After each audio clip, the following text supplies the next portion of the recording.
I'd like to give the floor to National Aboriginal Council of Midwives, which make a joint statement from Mexico, Peru, and Canada. Please.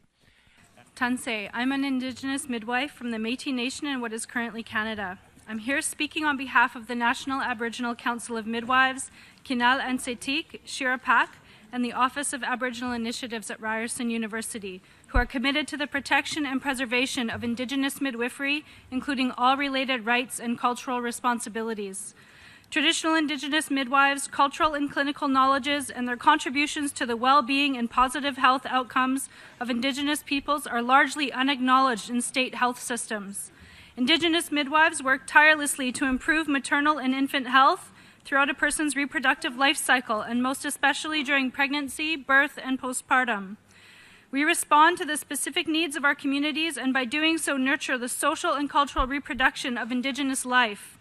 I ask that you consider the impact of a baby being born into a healthy and intact community. Despite this critical role, community-regulated Indigenous midwifery is often undermined and actively criminalized to the detriment of community health. To close the gap between Indigenous and non-Indigenous health outcomes, the practice of Indigenous midwifery needs to be supported by state health policy and integration.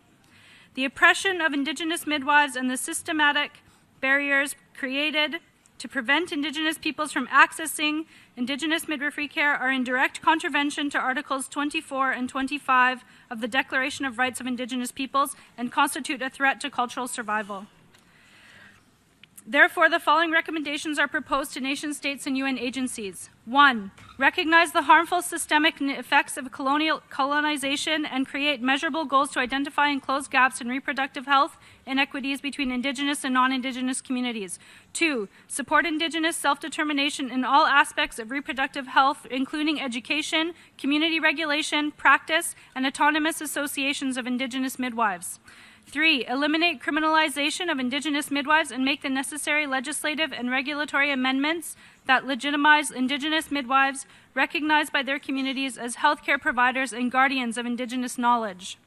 4. Ensure the support and resources of the state for the education of new traditional Indigenous midwives by multiple routes of education, including apprenticeship and oral transmission of knowledge.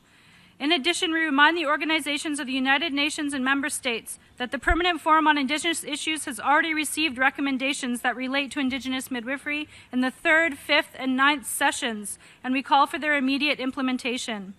These past recommendations call on WHO, UNICEF, and UNPFII to incorporate Indigenous knowledge in health, wellness, healing, illness, sexuality, and childbirth, ensuring culturally comprehensive services, systems integration of traditional Indigenous midwives and state healthcare structures, and a commitment to legitimize and empower traditional Indigenous midwives to educate future Indigenous midwives